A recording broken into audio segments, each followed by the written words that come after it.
I'm gonna tell you a deep story from my life, and I hope you can learn something from it because when that thing happened, it hit me like a fucking bang, and it gave me a complete 180 on how I look at things.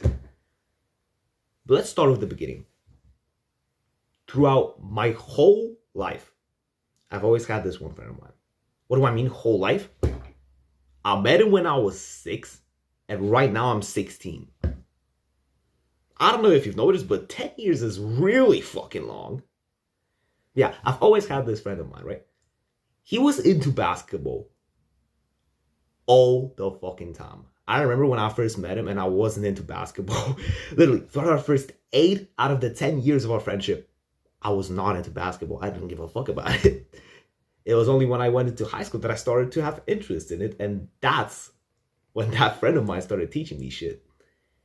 And time passed by and I'm starting to make some really nice progress. And soon enough, I realized, wait, if I try really hard, I can make it to my school's basketball team.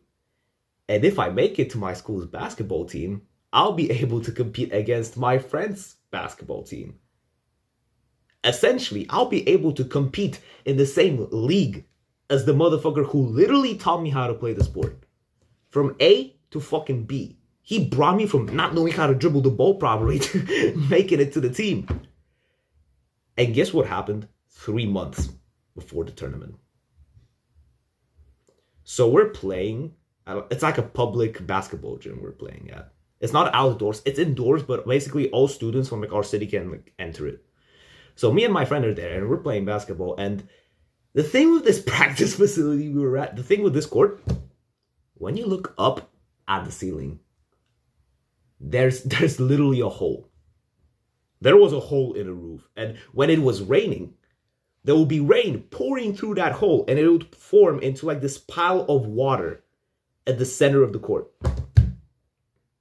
I think you can kind of visualize where this is going. My friend ran into this pile of water without even noticing. He didn't even notice that. But the insoles of his shoes were already wet. So when he ran in and he tried to go for a layup, bro, I'm going to get very disgusting. I can't think of a better way to put it. Essentially, just disgusting warning. What I'm going to say is pretty disgusting. Essentially, after he did that layup, he landed. And I remember his feet slipped, but his knee twisted the other way. And on top of all of that, when he landed, he fell on the same knee that fucking twisted. And I just remember seeing him laying on the ground filled with fucking pain. Just screaming. He was screaming at the whole place, bro. It was fucking terrifying. We all stood in a circle around him. We didn't know what the fuck to do. We didn't know if we can even pick him up. Because we might do more damage to him, bro. We were terrified. And I remember after 10 minutes of him lying on the ground, he was conscious. He wasn't dead. He was conscious. He was just screaming. After 10 minutes, he was finally able to get up. But we had to help him. And guess what? The thing is, nobody really wanted to. This friend of mine, he's very fucking good at basketball, right? When he's playing, everybody wants to be around that guy. Of course. Everybody wants to be around the best guy in the room. But when he was lying down there, fucking barely able to get up, barely anybody wanted to help him. Barely anybody. I remember he's 6'5" and 225 pounds.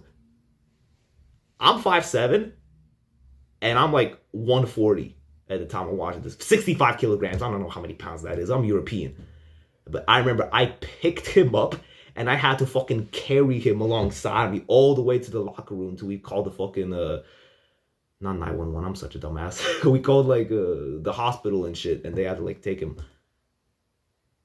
I was terrified. 2 weeks had passed, and he finally got info from the hospital explaining what actually happened. His ACL, his Achilles tendon, it was completely torn. Completely torn. And guess what? His career, pretty much over now. It's pretty much fucking dead. He's not coming back to the court in less than a year. Not 3 months, not 6 months, a full fucking year at the very least. And even if he comes back in that period of time, he's not going to be the same he used to. It's not even just about the knee or the Achilles tendon, whatever. It's about the mental side of things. Because now every time he's going to try to jump, he's going to have this fear in the back of his head. What if it happens again? What if it happens again? And the thing with this like Achilles thingy that happened to him, it wasn't his first time. It kept coming back, but it was at that moment where it tore completely. I want you to put yourself in my friend's shoes. Imagine you've been playing a sport for 8 years out of the 16 years that you fucking live. And suddenly, bam, random injury. And you can't do shit. You can't do a flying fuck. You're stuck like this. You can't do the one thing you love anymore because of one injury. It just happened, and now what? Now you can't do shit. Gone. Complete. Over. I remember, bro, I was so fucking pissed when that happened. I wasn't like sad. I was just downright pissed. Because the thing that would hype me up the most for that tournament was, that I would finally be able to play with the guy that taught me how to play the sport from A to Z. I would be playing in the same fucking league as him. Isn't that crazy? But then, hole in the roof, pile of water, knee twists, Achilles tendon torn apart completely. The end. The end. Listen, I don't give a flying fuck about what you're going through right now. I don't give a fuck what you're going through right now. There's always something you can do. You always hear this example from people all the time. Imagine if a bomb fell on your house and every single member of your family is dead. That's a pretty extreme example, of course, but look at the story I just told you about. Now my friend's stuck like this. Throughout the next, he has to go through the next year without being able to do the one thing he likes. Because his Achilles tendon. Imagine if this happened to you. Imagine you have this one passion that you absolutely fucking love doing. You would give up so many things in your life just so you can focus on that one thing. And suddenly, you can't. You can't. And you have zero control over what happened. Listen, I don't think you realize in just how fucking amazing of a situation you are at right now. There's somebody in Ukraine right now literally fighting for his fucking life. And here you are, sitting in your comfortable little house, watching me. Yeah. You might be thinking that your life's really fucking shit. And I'm not saying it's not. I'm not saying it's not shit, but unlike these other people, there's always something you can do. There's always one move on the chessboard you can play. I can't tell you what the move is. I can't find out the move for you.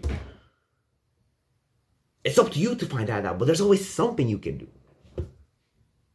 Your queen, your king isn't in checkmate yet. Okay, that was stupid. We get the general idea. You get the general idea of what I'm trying to say. Man, I feel so fucking bad for my homie, bro. That's on the side. Anyway, if you found value in this video and you want to talk to me directly, make sure to check out the Discord because I'll be delighted to help you out no matter what the problem is. Yeah. I don't want to be like every single other YouTuber saying, like, hit the button and give me a comment, you know. This isn't that type of video. What else do you expect me to say, man? I'm a content creator too. I'm not going to promote myself in this cringy way like all the other people do, but you get the general idea. Okay, whatever. Here I am telling you that I'm not going to promote myself while talking about promoting myself. What a fucking scammer am I? But yeah, whatever. Take care, brother. I'll see you in the next one.